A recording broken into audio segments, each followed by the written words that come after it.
All right, welcome to On My Block Championship Preview. I'm your host, Mike Wahle. Thanks. Oh, here he is. Yeah. Man with the legend. There he is. Ahman Green on What's air. up? Ahman, we just got breaking news as you step in here. Good to see you. I'm up and down on those glasses. We'll talk about those later. But as you step in right now, the NFC, the Carolina Panthers just announced that they're not going to go with head coach Steve Wilks, interim head coach Steve Wilks. They're going to go with Frank Reich, who, just to remind everybody, Frank Reich is the guy that just got fired four months ago for Jeff Saturday with the Indianapolis Colts. So to put the timeline on it, Frank Reich was Carson Wentz's kind of quarterback guru when he was successful in Philly. Yep. They won a Super Bowl. He got the job in Indianapolis. He went through Phillip Rivers, brought in Carson Wentz, did not work out a second time. Brought in Matt Ryan, did not work out at a second team. Nope. It got fired, and now within 4 months, now we can talk about the Rooney Rule. We can talk about bringing in young talent. I'll go wherever direction you want to go. But within 4 months, a guy who did not have success at his last franchise and got fired just took one of the, in my opinion, the most coveted job of the offseason because of the talent they have on defense, because of the money the owner's willing to spend, because they're building a new stadium. They have draft picks. They got a ton. I think they got some picks for additional picks for Hassan Reddick. Right. And they're really missing a quarterback, but this is a quarterback-rich draft. They have good draft capital. They could do a trade. There's a lot of things going on.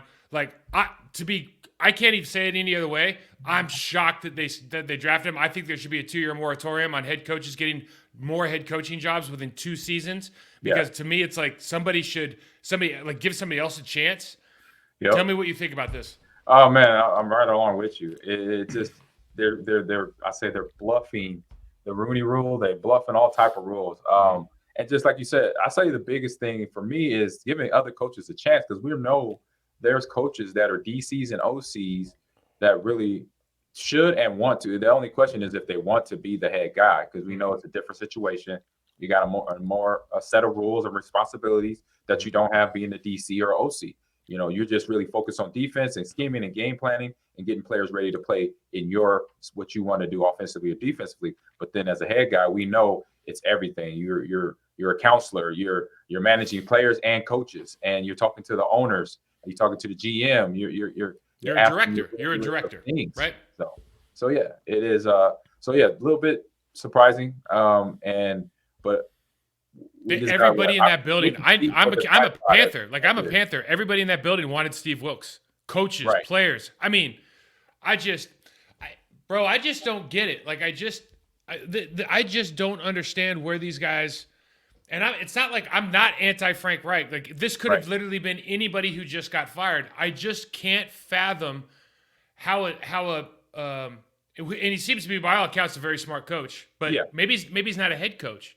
But I can't fathom how you go into a scenario where you have 2.5 years of tryouts with the Indianapolis Colts, and you get fired, and 4 months later you're the first hire in this coaching cycle. And like, again, I have nothing against Frank Reich. Right. He might be a fantastic coach. I just don't understand this at all. I believe, like, with owners and GMs, and particularly, they're both talking together, obviously, having a conversation early in the season, because this was mid-season when he got fired, till now, maybe had conversations with his representation, whoever represents Frank Reich, and makes it shortens the process. They feel like, I mean, from now on, as I'm thinking more, I'm like, because then you don't have to use your whole off season to look for a coach, or part of your off season that's already started for a lot of teams. You don't have to use that percentage. You could probably get the head guy in early and then start working on draft, because we know right after in 3 weeks we're focusing on NFL draft picks, and then after that, free agency.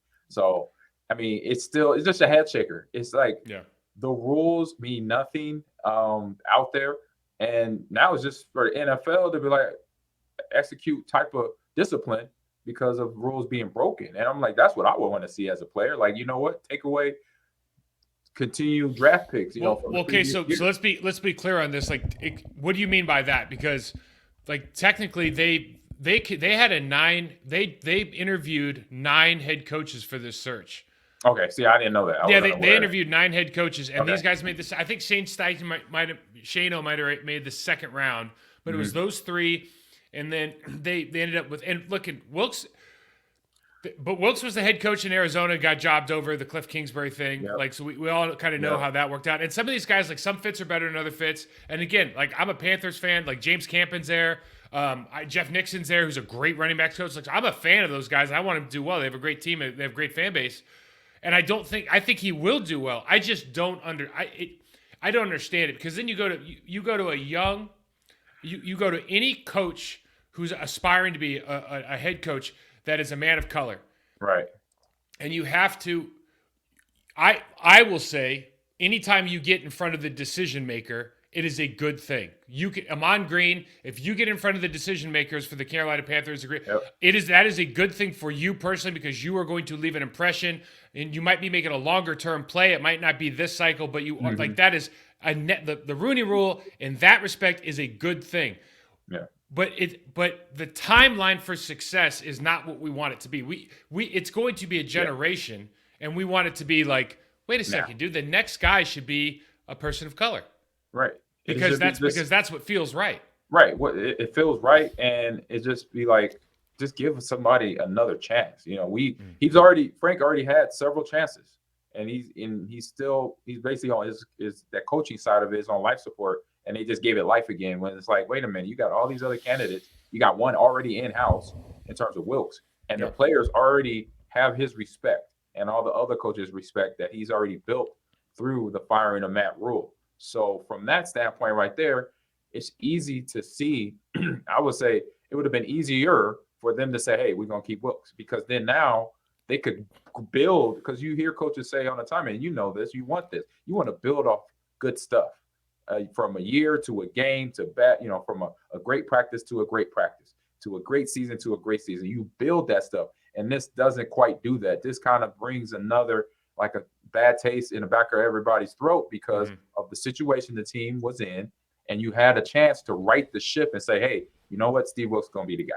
Just let it roll, and you have like you said, players already there, coaches already there. Everything's been normal for already a half a season. Now you got the whole off season to grow together, and then draft picks and free agency to do that. And they have the talent there, as you mentioned already. Yeah. So it's just an opportunity miss. It's an opportunity miss for the Carolina organization as a whole. Yeah. And the thing is, you don't know how the next guy's going to go. He obviously interviews well. Like, he's an ex-player. Like, I really don't want this to come off as, and it's not his fault, is the other thing. Correct. And you see the quarterbacks guy, and they have Sam Darnold. Maybe they get a new guy. Like, they're looking like I can connect the dots, but it's just, there's just so many questions. Like, for example, your quarterbacks coach, Sean Ryan, are you going to get a new one? Ben McAdoo's your offensive coordinator. You know, Steve. I'm talking to Steve Wilkes now, right? Right. Like, are you willing to depart? Like, really, you probably have two guys on offense that are going to remain on your staff. Are you willing to get rid of everybody else? Maybe three. Yeah. At the key position, like, we weren't part of those. It's just, that hits weird. So here's the other one that hits weird, but it kind of makes sense. Nathaniel Hackett gets fired. Arguably, I don't know. Is he the most unsuccessful first-time head coach in the last 2 decades? I mean, I can't remember a guy getting fired. Urban Meyer's like a generally bad human. Yeah. But, like, as far as, like, just performance, this was really bad, and I think a lot of it was Russell Wilson. Like, I don't think that Nathaniel Hackett forgot how to coach football. I think that Russell Wilson was just awful this year. Yeah. But he goes to the Jets. He gets the offensive coordinator job for the Jets. There's obviously a link to Aaron now, because there's talk that Aaron might go to the Jets. Now Hackett's there. Right. That owner has said flat out, I'll give up multiple draft picks for Aaron Rodgers. Who wouldn't? I mean, I guess do you give up multiple? Okay. So here's the question. Right. Do you really think that Aaron Rodgers thrives in New York City, in that media market? Oh, from that standpoint, he'll get destroyed. Like, the media, it would be tough, right? Yeah, it'll be tough for him. It's not the Green Bay media. It's not the Midwest media. This is East Coast, cutthroat. They make people from Wall Street jump off buildings, okay, from back in the day. So it's gonna be a way tough market. He can't pull and say some of the things that he has said in previous interviews. Being in the Midwest, being a Packer, it's gonna be a different battlefield out there. Going back and forth with media, because those guys and ladies they're ruthless. We're not saying that we're not saying that. Well, I mean, I think Aaron can handle it, but it's Yeah, definitely it's like you swim with the sharks there. yeah, it's gonna be a little different. That's all I'm saying today. Yeah, I agree. So I think the natural bridge that you cross here is that Nathaniel Hackett said it was implied. I think to a lot of people in the country, NFL insiders, media guys like you and me, it Yep. was implied that when Nathaniel Hackett got the job in Denver, that Aaron was probably going to Denver. Yeah. Okay. So we don't really know that then. So we didn't know. So then Russell Wilson shows up, but now he gets the job in a place where they've already identified as a place where Aaron Rodgers could land. They Yep. have draft capital to spare, and you go, okay. So now has he gotten a second job with the idea that Aaron might show up? And I would say part of that, yes, 100% part of that. And then the other part would be obviously, hopefully, he's experienced. He does have some coaching years other than last year. Last year, right now, is still considered an anomaly. We'll see. If it's something that is going to be the same thing happened in Jets in New York, then we'll know. Wait a minute, this is a problem now, not just a 1 year blip of having a bad year of coaching, because everybody has one or maybe two bad years, but consecutive years, then that draws the question like, wait a minute, now you're missing something here. You got to go back and find something in your coaching development or how you prepare yourself to be a coach, to coach players, to coach a scheme and get those players ready to play in that scheme. Something's missing. So if it's 2 consecutive years with another different team that has amazing talent in New York in terms of the offensive weapons they have. Once Reese Hall comes back from his ACL, you have the one receiver, was at Tennessee, but it came in from Tennessee to the Jets. So you got talent. Davis, that's what Corey Davis. Mhm. You got talent. You got players, and you got a couple defense injured, too. Yep. You got a defense. So if you go there and somehow fumble the ball there, then it's an issue. But if something he could take that talent along with the leadership of Robert Saleh, as we know is a great coach in terms of leadership and motivation, and a defensive-minded coach. You handle the offense, I handle the defense, then boom, I could see that where it could fit and marry very well. Yeah, it's important to remember that he's not going to be the head coach here. He is going to be the offensive coordinator. Yep.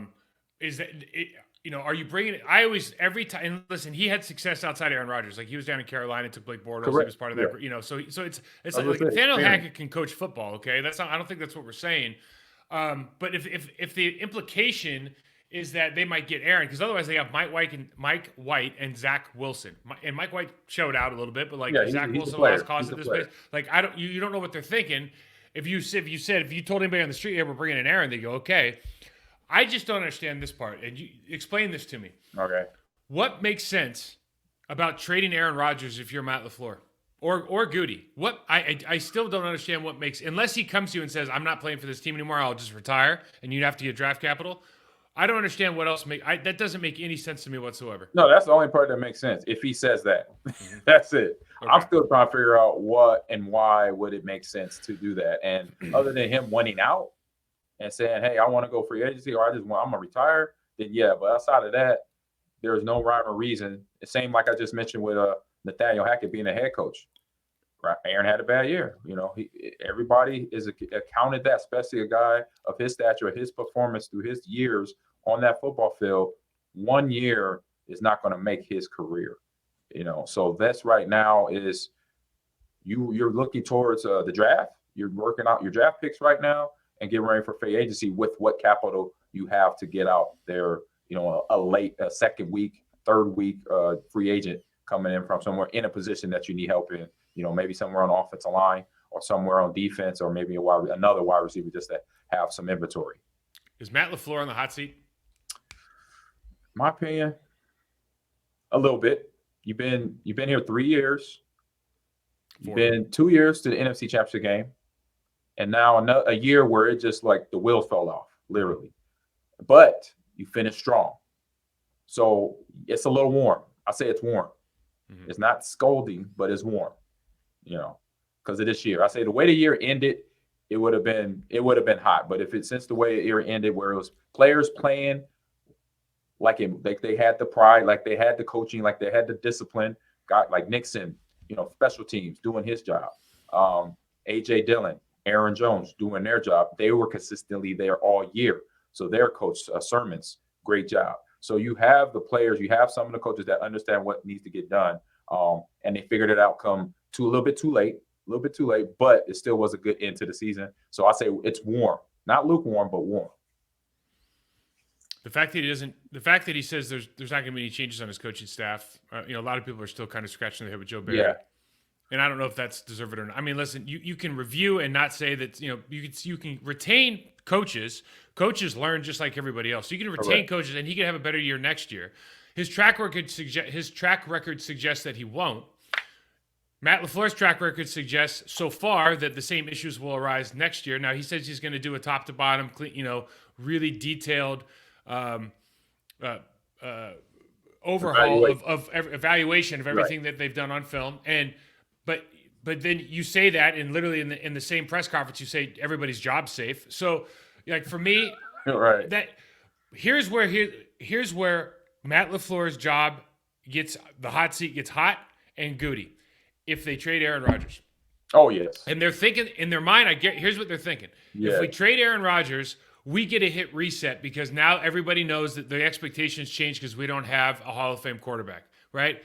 I say, and I could be wrong, because I know that'll be the narrative on half the country will say, well, they don't have Aaron Rodgers anymore. The other half of the country is going to go, yeah, they got rid of him, right? And that's my half is you have a window that if you went all in, a la Sean McVay with the LA Rams, if you went all in this year and said, we are going to pick up the pieces that we need to be successful. We're going to pick up a 5-tool tight end. We're going to pick up a second outside linebacker. We're going to pick up a hard-hitting safety, right? We're going to add these people. We're going to add development into our schedule so we're a little bit better from a technical standpoint. We're going to do all of this stuff, take all our resources, trade our draft capital. We're going to go whole hog, all in. Next 2 years, two-year winner for Aaron Rodgers. That's how I think he's actually safe. And then just say, you know what? After that, we got our Super Bowl. Cheers my ring. That ring gives me three free years. But right now, you're looking at you have 4 years. The last one was a losing season, and now you might not have your quarterback. And people you expect that you're going to get some kind of leeway. For me, I don't see it. I just don't see it that way. I think that makes less than 0 sense to me. Like I would never, if I was a coach and a competitor, I'd be like, dude, let's just go for it right now. Goody, we have young players. If you believe you can develop talent, this shouldn't even be a conversation. Correct. And that is the number one thing. So back to, to the coaches thing, making sure you sit down with these coaches in one breath, like you said, you're evaluating everybody hardly, but then the next breath you're saying everybody's job safe, then that contradicting yourself right there. So you have to do the first. You have to evaluate every coach. How did you look at how they develop players, how they coach the players up at every position, and say to yourself and say to that coach face to face, did your position, let's rank your position from all the positions out here on the football field. How did they do? If it's a defensive player, tackling, let's do fundamentals, tackling, play recognition, and formation recognition. Let's see how they react. Linebackers, D-line, safeties or DBs, excuse me. How these players, running backs, why you go through every position coach and do that, because obviously that as a coach, I would want that, because it's like, okay, you're holding me to accountable for making my plays better, my players better every year, no matter the circumstance, no matter if I got a guy, somebody's out for a year and then I got to deal with guys from practice squad now, but I make those players better, regardless of where they're at in the lineup. So it's just, you got to do that. When I was here at the University of Nebraska, Tom Osborne, he did that every single year, regardless of our season. We had great seasons, but you got to think about it. We had those great seasons. Why? Because he even had coaches, the offensive coordinator, defensive coordinator, Charlie McBride, who is a tough but fair guy. He would evaluate Coach Tom Osborne and tell him where he messed up, where his strengths were, where his weaknesses were, to get better for the previous year. So when you have a coach like Tom to say, now you could pick at me too, I'm not just going to pick at you either. I'm going to make sure this is fair. That is reason why that at that time for us, college football, we play games and we were number one, because those coaches held each other accountable. Yeah. And then for every position that we played, we were coached hard, played hard, and that was the one reason why, because the coaches did it first. And leadership goes downhill. I have I teach a perpetual supremacy coaching masterclass, and one of the things we go through is coach development is an entire day, right? Because I think it's the most underutilized kind of weapon that these guys have in their tool belt, and part of that is I know that staffs meet obviously afterwards and they do evals and they do self scouting and they do all, but if you're not meeting directly, if you're head coach and you're not meeting directly with each guy. Mm-hmm. And you're doing an assessment for them and you're making them self-assess and you're making them create clips and you're making them show how, for example, here's a technique that I taught, here's how we implemented it in the classroom, here's how we implemented it in practice, and here's how it manifested on game day. Like if you're not having your guys like create those clips and create that data and create that information set, you're doing them a real disservice. Yes. And that happens at the high school level, but we see it happens at the NFL level too. It's probably just as blatant, and it's just a lack of it's awareness, I think, because you're worried about so many other things. So let's hope that they're, from the Packers standpoint, who knows what Aaron's going to do. I don't know if we even care. But if they decide to trade him right now, like you hit that button, that red button's going off, man. You have 1 year, maybe a year and a half to turn this thing around. Otherwise, Minnesota wins this division next year again, or Detroit comes up, man. People are going to be looking for new jobs, guaranteed. But toss of the coin between Detroit and Minnesota. Let's hit this championship weekend preview, man. So last weekend, some good football. We had some great games. It lines up for the Eagles are 2.5 favorites in San Francisco, and then we got a pick'em game now between Cincinnati and Kansas City. Pick'em meaning that Patrick Mahomes had put them as the 3-point favorite. Then they went to a 1.5-point underdog, and now because he's practicing today and yesterday, now it's just a pick'em game. I think they're both pick'em games, but Ahman. Going into a big game weekend. Now, this could be the championship weekend. If you will remember back from like your college football play or your college football days, what are players thinking about primarily going into a game of this magnitude? Oh man, it should be real easy. Go out there and just play football. Go with the game plan. The head coach, the OC plans out, and make sure you know your position from the top to the bottom. And by now you should, because it's the 20th game or the 20th week of the regular season. So all that should just be more like fine tuning that information, getting well rested, dealing with, if you got stuff going on, emotion, I say personally, you got to put that to the side for a second and then focus on this game. And so where you go into this game where you kind of let it go, because you already know what you got to do fundamentally, the basics, to then playing the game that you can play. I say the reason why I was able to do a lot of what I did is when I went into a game, so even starting as a young kid, playing in championship games. I played in Little League Baseball championship games. I played in Little League Football championship games. And my mindset was always wide open. I'm going to react to whatever's in front of me, good or bad. And I'm going to do my job, and I'm going to have a little fun doing it, because this is a job that I love to do. It's football. Do that. And so my mindset was always that. I never thought about, I just lived in the moment and make sure I knew my job in that moment. Not look at, oh man, if I do this, we lose this game and did it. No, I wasn't thinking about none of that. Win or lose, I'm thinking about that. Every play is a different moment that I got to succeed in, and let's go out there and win and do that. And that's one player, and that was me as a player. But you got other players, sometimes their brain just kind of, it goes, they're like thinking too far ahead.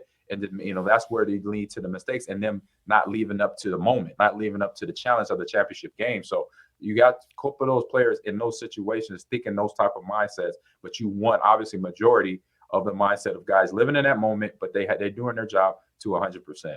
Yeah, staying present is the most important thing you can do, certainly, and having that confidence to be able to stay present in that moment. Yeah.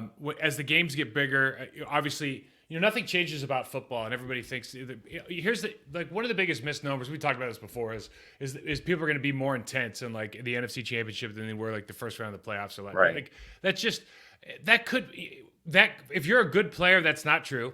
No. And if you're a good player playing against a bad player who's suddenly playing a little bit harder, like it really doesn't matter to you. So like all of that stuff, I always just kind of thought, man, that doesn't make any sense. Maybe guys are trying to protect themselves in the preseason, but when you get to this type of the season, everyone's playing hard. Letting it fly, man. I think your preparation. You just have to, in these situations as an athlete, you have to fall back on what got you there. So your routines nothing could be more important right now than you sticking to the same routine that you had, because there's going to be more media obligations. There's going to be more family obligations. There's going to be ticket obligations. All these things. So it's like, can and you more rest? You sometimes in this situation you got more time on your hands in the rest department too. You got a little bit of everything going on that accustomed to the regular season you didn't have, and so that's another aspect you could add in there too. Yeah, and so all of this stuff, are you able to compartmentalize the things that are like we just call external detractors? Yeah, Are you able to compartmentalize those, move them away, and just stay focused on what you're just make sure, hey, if this is the way that I need to walk up my practice field on Saturday feeling like I've done everything possible to put myself in a situation to be successful. Have I ticked all those boxes that I always tick? If the answer is yes, you're going to go out there and play free, play in the moment, play present. If the answer is no, then you're scrambling like, oh man, I'm so stressed out on the meal on Saturday night. Everyone's like, hey, AG, what's wrong? It's like, well, my aunt came in with 25 ticket requests, and I had to meet them in the lobby, and they want to take photos, and they brought their neighbors. I mean, we've seen this stuff happen. It's like it is that ridiculous. Real. So I hope guys are just out there enjoying the moment, living in the moment, and these guys are so much more media aware and savvy and brand aware that I think a lot of this stuff they just take it as commonplace, anyways. True. But gotta be careful. making sure, you got to be careful, making sure your routines are on point. So let's go with this, man. Let's talk about the NFC Championship first. So Eagles 49ers. Look, I've been just riding the 49ers for the last couple of weeks. I did a whole breakdown on them last week, and we talked about them at the beginning of the review show from last weekend. Their offense and the way that they use Kittle and Juszczyk, the way they use Ayuk and Debo and obviously CMC, the way that they kind of weaponize Trent Williams in a way that all the rest of their offensive line is just kind of average, but Trent Williams is so unique in things that he's able to do. Having said all that, right? They do have Brock Purdy. He's been playing well. He's a third round. He's a third stringer. He's the last pick in the draft in 2022. If you look at the Philadelphia Eagles offensively, defensively, they're, to me, as great as San Francisco's defense is. If I look at this team top to bottom, like the Philadelphia Eagles are a better football team, and they're a better football team for a number of reasons, particularly on offense. But what do you see from an Eagles side offensively that they're just doing better than everybody else? I'll say right now it's between their defense consistently playing. They've been there the whole year. They've had, they've lost 3 times. So those 3 times was more catered to just maybe a play here or there, just 1 or 2 plays that made a difference in those games. Mm-hmm. And then offensively, between Jalen, doesn't matter if he's healthy or not, his legs are still working. Because you saw last week how he's healthy too. His shoulder's fine. Regardless of people, like I said, but people still talking about it. Mm-hmm. Regardless of the shoulder, his legs work fine. And then, even with the shoulder, he had a deep pass in the first quarter of last week's game. Mm-hmm. I think it's Devontae Smith on the money. Mm-hmm. So he was probably just protecting it just for a little bit of insurance. This is not the game to get. If I can avoid a hit, don't get hit in this game. If anything, save it for NFC, save it for Super Bowl games where I want to get physical. If I want to fight for the extra yard. And then you have Boston Scott, and you have the other kid, Gainwell, in the backfield. And you got a nice little trio. There's one more back. It's a trio of backs that get the ball downfield. That offensive line. Miles Sanders, you mean? Yeah, Miles Sanders. That led by Kelsey. They make it an issue when the run game. And they're savvy, they're smart, and they're aggressive like linemen should be. They're smart. You could tell they're already know where they want to go with the ball. And so pre-snap, run or pass, they would create issues because of with the lever. And then A.J. Brown is basically a running back being with wide receiver talent and speed and want to. He's a guy that's built. He's probably like 220, easy 6 foot, 6'2", and for him to jump up for a ball and then at yards after contact, all that stuff. So those players, great job of them bringing AJ from Tennessee in the offseason, going in, and then Jalen, Soriani getting together in training camp and coaching him, and whoever their quarterback coach is, getting him ready to play and lead this team. Brian Johnson. We heard all through the offseason is, just Jalen Hurts. He's still young. We don't know about him. This is going to be the end of the Philly, or this is going. If anybody's going to be the bad point, it's going to be Jalen Hurts. That was the kind of the offseason conversation about Jalen Hurts, and now we're looking at him and.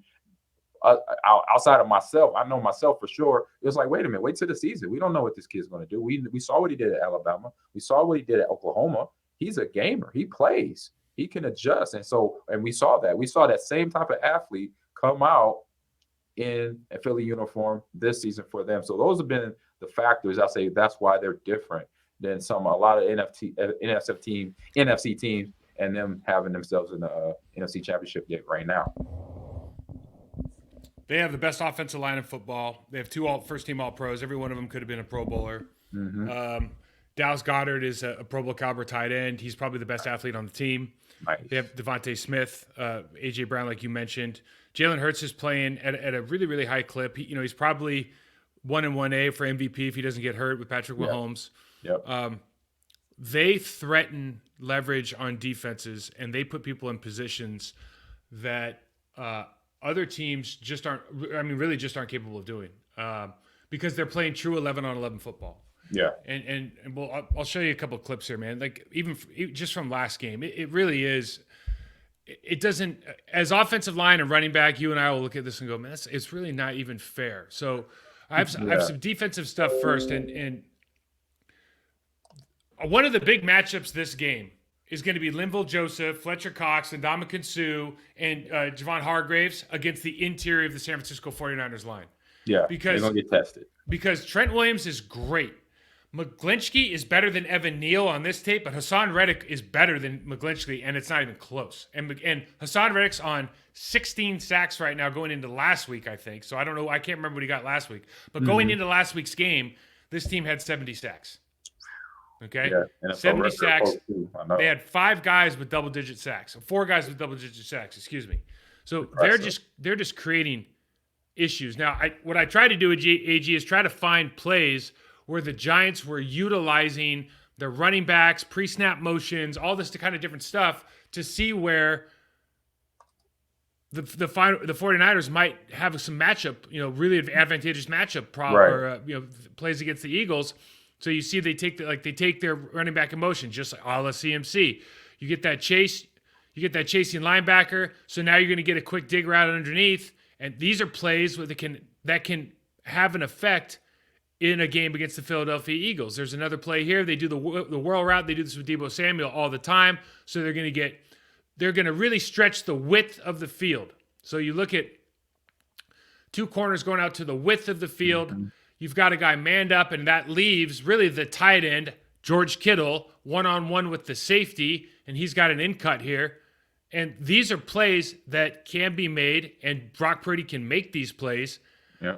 But like this game, because of these guys up front, the 70 sack club, it just got to the point where they just couldn't run what they wanted to run. I mean, the game got out of hand. I think it was like 37-7 or something. Yeah, 38-7. 38-7. So, but you like this Hassan Reddick and Andrew Thomas got second team All-Pro, but Josh Sweat puts him right on the quarterback's lap right here.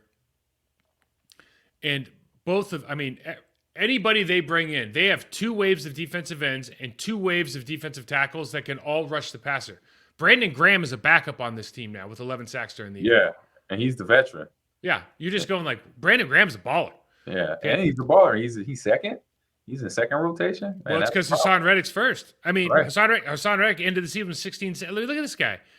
I mean, Evan Neal, I felt bad for this kid. He got worked over. There's Brandon Graham goes around Evan in a TTE game. Yeah. Hassan Reddick gets in the middle. I mean, it's just this whole thing was a car crash after the first quarter.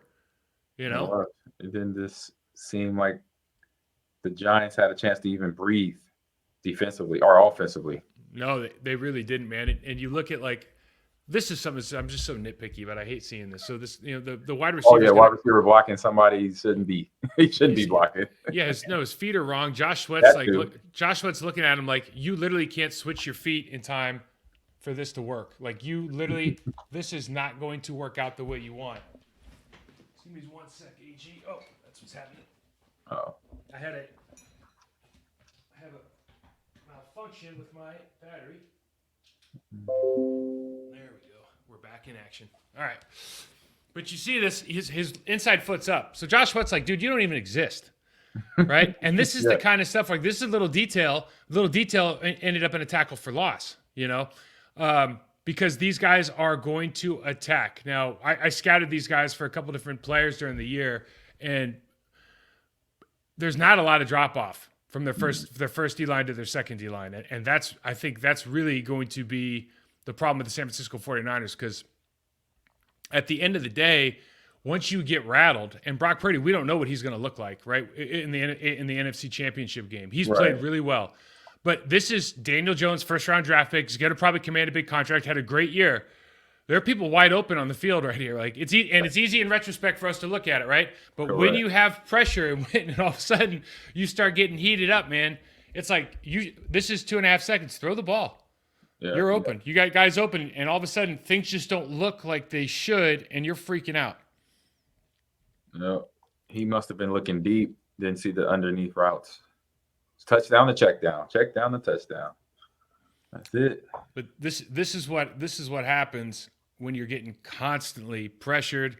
When you're down, the game goes a certain way, and these guys, listen, we've talked about it before. The number 70 as far as sacks in a season, that just doesn't seem realistic. I think it was a record, or it's behind a record. I think it's 5 sacks short of the 85 Bears. Something like that. It's atrocious. So this is when we talk about 11-on-11 football. I mean, Jalen Hurts is a bona fide running back, like a bona fide running back. He can do it all. So the Giants, if you don't take your rush lane seriously, like if you're the defensive end and you decide to walk inside here, this is a free 5 every time with his eyes downfield, by the way.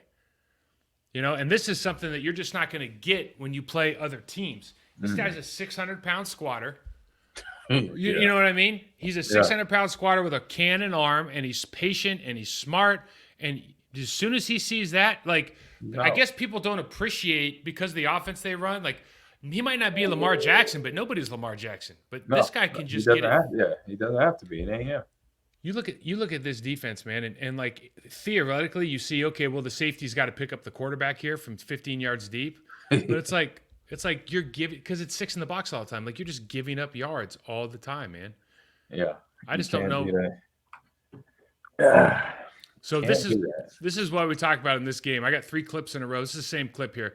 So the difference between the Philadelphia Eagles and everybody else is that right now this is a 6-man box, and you're playing 7-on-6, 5 down linemen, running back, and quarterback is a viable weapon, right? This is everybody can look at this and go, okay, this is Kaepernick back in the day. Okay, so that's 7-on-6, and there's the safety's got to make the play, which is, I guess if you're a defensive coordinator, that's what you have to do. Now this is 8-on-6. They haven't brought anybody in, man. No. Now you got more people, bigger bodies to block downfield, get more yardage. And I can't even believe this. This is 9-on-6. This is a 9-on-6 box. Drill. That's practice drill. When we play 9-on-7, it's like 9-on-7. This is 9-on-6. Yeah. Nobody in the history of football has even made a drill like this because it's so absurd. But this is what the Giants tried to do against the Philadelphia Eagles. With the outcome that you would expect if you said, "Hey, I got 9 guys, you have 6. Who's going to win?" Right? No, it's not. It's not going. You're not winning. You're not winning. And they go into, and they love running 12 personnel. So they go into they bring guys into the box. They get your 2 wide receivers who are ultra talented, as you spoke on, and you got a linebacker number 44 peeping out, looking in the backfield, and so they just run the quick swing. A.J. Brown up front, who's, like you said, 227 pounds, blocking for one of the fastest dudes in the league. Yeah. I just don't know what you do. And oh, by the way, Devontae Smith's not afraid to crack block, excuse me. Yeah. Pull the tight end out on the corner. First down, on a 3rd down play. Like, this stuff's like taking candy from a baby, man. So as good as the San Francisco 49ers defense is, and they're number 1 in the league for a reason, the Philadelphia Eagles have only been held under 20 points once this year by the Indianapolis Colts. Arguably, obviously the worst game of the year. They lost to a terrible team. Jeff Saturday's debut, right? And so I don't know, from my perspective, man, I look at it and go, well, do you think this game, do you think the San Francisco 49ers are capable of scoring with what you saw the last 2 weeks? Are they capable of scoring 28 points if that's what it takes to beat the Eagles? Because I think the Eagles are going to score in the mid 20s at least, aren't they? Um, yeah, it'll be tough. Yeah, I say to get 14 points is going to be tough. 28, that means defense. I say defense makes some big plays, maybe a pick six here or there. They force Purdy into that, but outside of that, no, it's going to be a grinder like San Francisco had last week. What was it, 19-12 against 19 Dallas? 12, yeah. It's going to be another grinder, but it could be grinder or it could be somebody blows the top off of one of the two. Either Philly gets hot, they got the scheme right, they got the players making the plays, or San Francisco does the same thing. So you got those 2 or 3 scenarios. You got those 3 scenarios right there. But potentially odds. That's why it's even in terms of the odds, in terms of the betting sake of it, because they look at the stats, they look at the teams, they look at the players and the way they're playing right now. Purdy, 7-0. Jalen Hurts, same situation.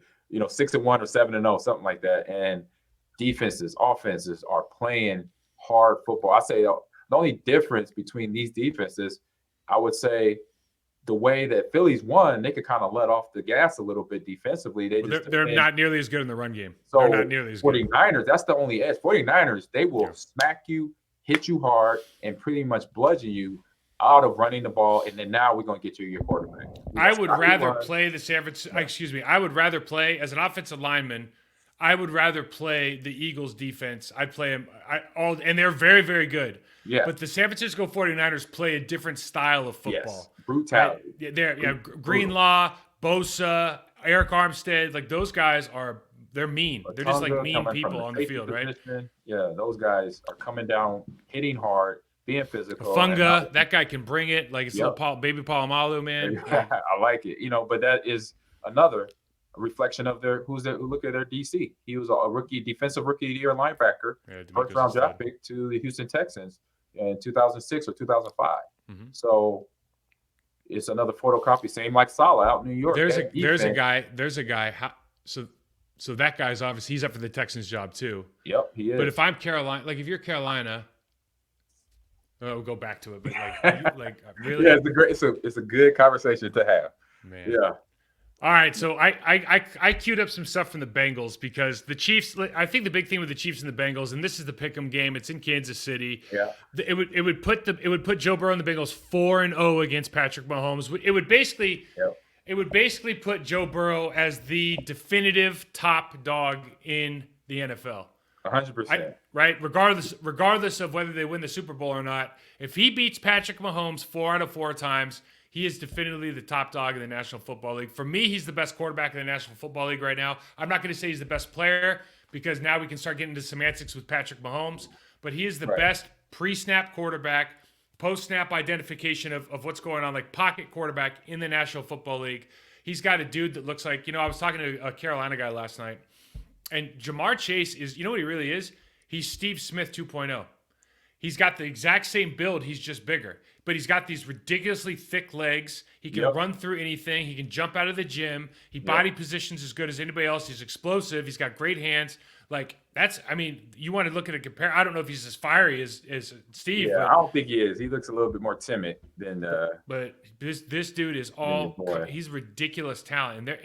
And like, would you look at the Bills last week? And the Bills are supposed to win the Super Bowl, right? Right. The Bills we were talking that everybody was talking that. Bills Super Bowl easy. Bills Super Bowl done. That's in the bag. Things change. That's why we play the games. The Bills looked scared, and I feel like for me, when I look at this game, I think both offenses are great, and I think Patrick Mahomes is going to be able to play fine. And I like the way that Patrick Mahomes can find Kelsey from on the line of scrimmage, just give him the ball, let him fall forward for 7, or get him at the 2-yard line, 2 yards off the ball. Like the little ways they get him open are just most people wouldn't even put that in their playbook, and they're like, no, dude, that's like our offense right now. Yeah, and they can just keep doing it.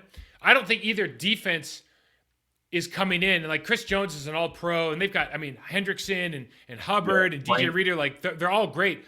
I don't think either defense is necessarily stopping these teams, but if I had to choose a defense to stop one team more than the other, I am taking Kansas. I'm taking the Bengals defense, that defensive line, Right led now, by Hubbard, yeah. led by Hendrickson, led by DJ Reader, Logan Wilson. Von Bell's been a stud. They tackle extremely well. I take them over the Chiefs trying to stop Joe Burrow with this caveat. In the last game, and we'll show a couple of these clips, AG, the Buffalo Bills early in the game on third downs had opportunities to make plays and they didn't make them. I think if Patrick Mahomes can make those plays, or if Pacheco or one of these guys can start running through the tackles that are getting tackled on, this could actually be a pretty high scoring game. You remember last year it was the Chiefs big, then it was a complete cluster, and then they came back and it looked like Mahomes kind of blew the game at the end of the game. Yeah.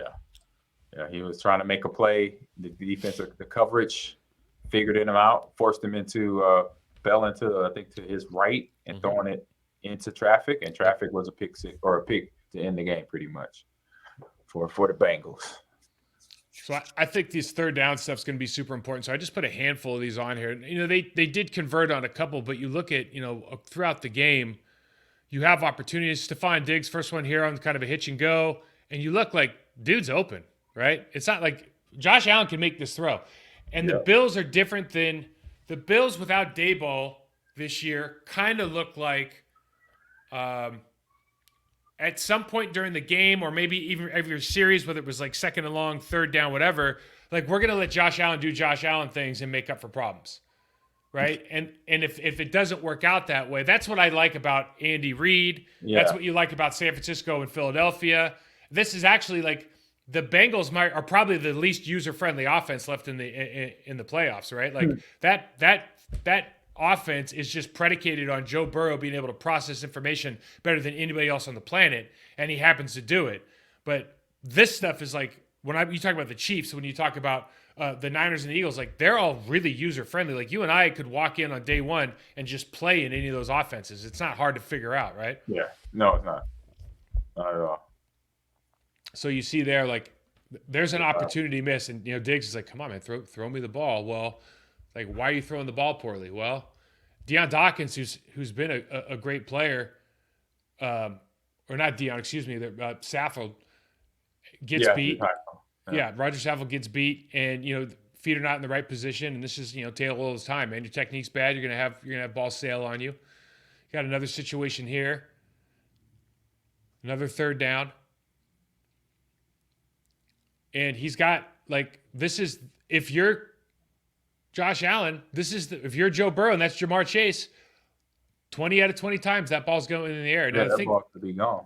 The difference is Joe Burrow and Jamar Chase are connecting, right? Yeah. And is Patrick Mahomes, Valdez Scantling, or one of these guys, are they connecting? I don't know. That's the question of the day, right? But there's just a lot of this stuff where, and credit to Lou Anarumo, man. I was down with him in Miami. He was the DB's coach, and that was the group that I had to like work with for tackling, because their tackling was so poor. They're the number one tackling team in the league right now. Nice. And it just makes it's made all the difference in the world for this football team. Fundamentals. Now this is the question, right? Can they get home?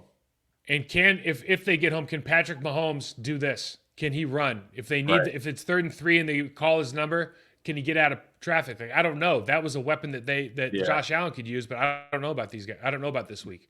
And they did well against a healthy guy, a healthy Pro Bowl quarterback. So you got another one coming in, and he's beat up, so it might be a little bit easier for them to get that pressure. And even if they probably want to force him to run and be like, because I would, hey, let's test that foot. That's it. Let's test that ankle. See how he gets to the edge, and try to do Pat Mahomes things. Let's see if he will do that. Let's push him into there, and just to see how he's going to play. He's a legit pocket quarterback. Like Patrick Mahomes does the magic stuff, is what makes him the best, quote unquote, the best player in the league. Yeah. Right. But it's not like if you said, all right, dude, you can't play anywhere but inside the pocket this week. It's not like he still wouldn't be a top 3 or 4 quarterback in the league. Like, you know what I mean? Or maybe top 2. He's still that guy. It's just that's the part of his game, I think, that we all kind of jaw drop a little bit. Yeah. Hmm. And like speaking on Joe Burrow, I know Mm-hmm. we're gonna talk about him in a minute, but Mm-hmm. he's coming in at a time where we know Tom Brady's stepping out of the game, so he'll be that because you know how the NFL, how leagues sometimes want to stay alive. They have certain players that put fans in the stands, Mm-hmm. and Joe Burrow is gonna be that guy. Like Michael Jordan was that guy for the NBA, Kobe Bryant was that guy for the NBA. Larry Bird, Magic Johnson back in the 80s were that Mm-hmm. player. Now you got another guy that's going to replace Tom Brady if Tom steps away and goes to the booth. Mm-hmm. Then you got that young up and coming quarterback that really has the type of gameplay that then can change a franchise, or that already has changed a franchise. Yeah, no doubt. What's interesting about that is it seems like the narrative that they were trying to push, right, as of last week, literally, was Chiefs Bills because of last year's Yeah, game. yeah, They really were trying to push Patrick all versus year. Josh, but Joe Burrow came in and said, "Well, wait a second, I'm better." He thinks he's better than everybody, right? He said the window's open as long as I'm here. Last week he said, "I hope they give those guys a refund because all those people paid for the tickets, Hey, but for a when I neutral heard site." that, I was like, "Ooh!" I said, "He fired up." I said, "That would get me." I mean, that would, yeah. I'll be ready to come. We about to rain on y'all parade, bro. I'm That's sorry. like when Javon Hargraves gets a sack, he does this, and then he kicks down the door. Yeah, That was Joe Burrow just kicking out the door. And you guys forgot. Like I know we're from Cincinnati. I know nobody likes our helmets and blah blah blah blah blah. Like I'm him. I'm the guy. He actually started yelling on the field like I'm him. I'm him. And everyone's like, what are you talking about? He's like, he didn't even know he was doing it, but they got him on a mic, But yeah, he's that dude, man. Like yeah, he's like, you know who he is? Everyone thinks he's Joe Cool. Dude, he's Ric Flair. yeah. He's Ric Flair. He's the mink wearing, jumbo jet flying, high. You know what I mean? Like Yep. he is that dude. I remember those days. I remember He is those that days. dude. Yep. Got a couple more here with the Bills, man. You see they go in motion, and like this is the difference between a team that just believes in themselves, sticking to their fundamentals, not doing too much. This is a very simple play. My running back has a head start on your safety who just dropped down in the box. I should be able to make this play. I have two blockers outside, and they're just a sure tackling team. And that guy goes down like he's like, dude, like a hot knife through butter, man. That's like Right. way I'm too like, easy to cut that dude down, I'm right? making them work for that tackle. I'm No sorry. doubt, no doubt. But all this stuff, like Hendrickson beats Dawkins. This ended up being an incomplete pass, but this dude, you don't think he's going to get wins? He gets wins. Right. I mean, Deion Dawkins is a great player, and to just get beat like that. I mean, this game we talked about it on the review show. Like it looked like the Bills were the ones that were wearing the bad cleats and it not comfortable at home. But it's just Right. little plays like this, man. Like Lou Anarumo's doing a good job. Are you going to bring 5? Are you going to bring 6? Are you going to bring them off the weak side? Are you going to bring them off the strong side? A lot of guys want to rotate safeties down. The Bengals will go ahead and line up 8 in the box, and then they'll just run their fire zone right off of that. And so the difference being like sometimes, like Josh Allen, for example, he doesn't even acknowledge that they're going to run this blitz. The linebacker stops right in front and doesn't carry this guy because they got a safety behind him. So he's actually sitting on the slant. And it's like, this is one of those things where when you look at Josh Allen versus Patrick Mahomes, like, I don't know that Patrick Mahomes has this problem, but it sure worked in this game. Yeah. It's just reading and figuring out who they're trying to carry, like you said, trying to carry to, or who they're trying to bracket in terms of the zone coverage right there, and being smart with your throws and paying it. You try to, when you know your target, you know where your target is, where you want to go with the ball, being mindful of that defender and how he's playing the guy or the area you want to throw the ball to. You see him right here. Von Bell's already coming, and he panics because 57 didn't carry. And that's again like you would have thought Josh Allen was going to make these plays, but he didn't. So you wonder if Patrick Mahomes. Now this is the power when we talk about just game changers, man. This is that guy. So Jamar Chase is down here. They bring T. Higgins over, and they just send Jamar. He just go, okay, hey, you just run fast, okay? Look at this. T. Higgins is a legit number 1 wide receiver on other football teams. Yeah. All these dudes are either looking at Joe. The corners they're running 2, and they just completely forget. They don't even care that he's there. They're like, we'll just give you the 10-yard pickup here. And Joe, maybe better than anybody else in the National Football League, he makes easy plays look easy. You never see him struggle on an easy play. You know what I mean? Mm-hmm. Like this play right here, I put this in because they're running an old Texas route that you've run a million times, right? Mm-hmm. Now, Milano's got coverage right here, and he's like, dude, we're gonna pick up 5 yards, 6 yards. Like, you know what that play? That looked like a nothing play. You know what that play is? 2nd and 4. You know what I'm saying? Yeah. That sounds stupid, but when you watch this game, if a team's gonna play Joe Burrow deep and just be like, Jamar Chase is not beating us for deep routes. They're not going to beat us. He's like, all right, dude, I can literally, I'm one of those guys that I will go 1st and 10, 2nd and 4, 3rd and 1, I can do it all day. Can you? You know, and he's just, I don't know who you have in this game. I know it's a pick 'em game. Like, I just can't, I keep trying to compare him to somebody other than Joe Montana just because I don't know Joe Montana's stats. I just remember when I was a kid going like, Joe Montana's the best player in football. And I watch Joe Burrow and I'm like, Joe Burrow's the best player in football right now. Yeah. You know, and I just don't know how else to say it, man. Like he makes it look so easy from a processing speed, like getting the guys. Dude, he could sit in 2x2. They don't even have to run motion. They do, but they don't really even have to. They can sit in 2x2 all day and just be like, I don't think you can disguise what I'm about to accomplish. And I can call like 27 different plays out of this formation. Good luck trying to figure out which one I'm going to run. Right. Exactly.